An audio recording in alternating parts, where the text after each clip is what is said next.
A slew of measures have been announced to make Singapore's roads safer. They include stiffer penalties for traffic offences that are committed near schools, as well as an extra step before motorcyclists can get their licence. Motorcyclists account for about half of all road fatalities in Singapore.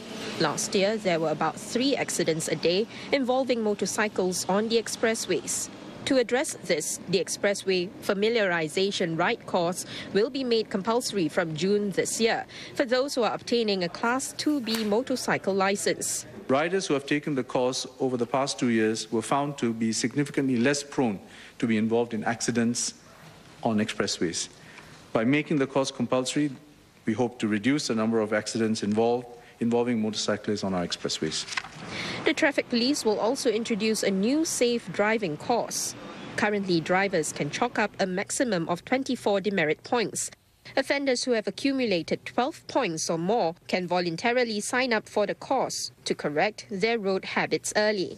3 demerit points will be deducted from their record if they pass the course. I think the compulsory will be much more better because we need a bigger group of people who committed the traffic offence to retrain to make sure that the road will be more safe. Mr. Iswaran said road safety in Singapore has generally improved. The road fatality rate has dropped by more than 50% over the last 2 decades and compares favourably with other countries. But there is a growing number of violations for dangerous traffic offences such as speeding and running the red light.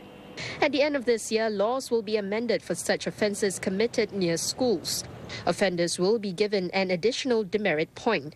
Those who run a red light, for example, will be slapped with 13 demerit points instead of 12. This means a new driver who's on probation will have his licence revoked if he is caught for such an offence. Enforcement efforts will also be stepped up. By year's end, there will be 50% more patrol officers on the roads. And by the end of next year, 300 speed and red light digital cameras will be installed at various locations to make it easier to detect violations and identify offenders more quickly. As for heavy vehicles, there are plans to tighten the existing speed limiter regime by introducing additional inspection requirements for those caught speeding.